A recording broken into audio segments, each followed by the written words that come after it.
भाइको ब्याग हेर्नु न यो है what type of this bag है अनि यसको चाहिँ हेर्नु न यस्तो बिचरा यो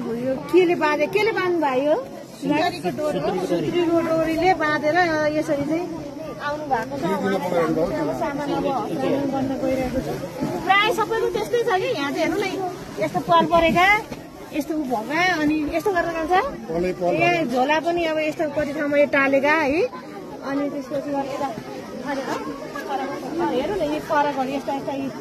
पछाडिबाट निस्केका अनि यहाँ चाहिँ सहयोग एकदम आउनु पर्यो है यो ठाउँमा चाहिँ एकदम राम्रो ठाउँ छ तर यहाँ चाहिँ एकदम धेरै विकट जस्तो लाग्यो यो भाइले चाहिँ सामान दिइहाल्नु है जुत्ता हेरेर त कान्छ लाउ त जुत्ता लाउ यतापट्टि फर्क त त्यो ब्याग यता ल्याऊ एकछिन ब्याग ल्याऊ यता त्यो जुत्ता लगाउने आफै लगाउने त यो ब्यागमा यो ब्याग के गर्नु तिमीले अब नयाँ ब्याग ल्याएको अनि म्याडम कपालको यो निकालिदिनु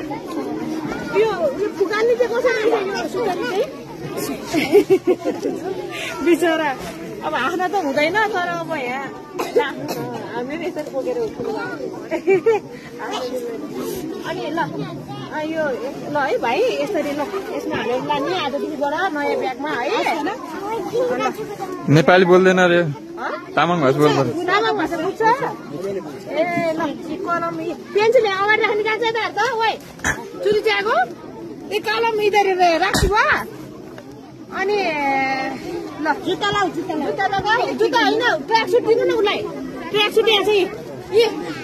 ट्र्याक सुट लगाऊ अनि ल चाहिँ हालिदियो है जुत्ता यो झोला चाहिँ के गर्ने भन त कान्छ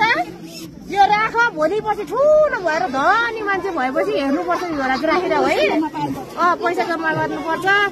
ज्ञानी हुनुपर्छ धेरै पढ्नुपर्छ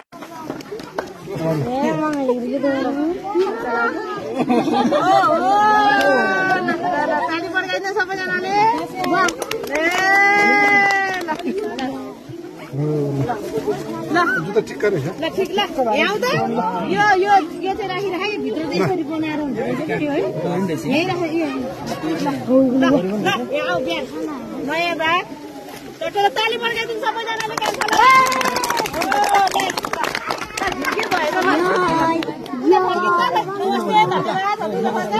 नमस्ते गर्नु सबैजनालाई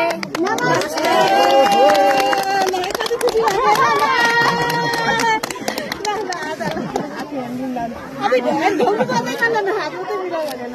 कस्तो खुसी भएको त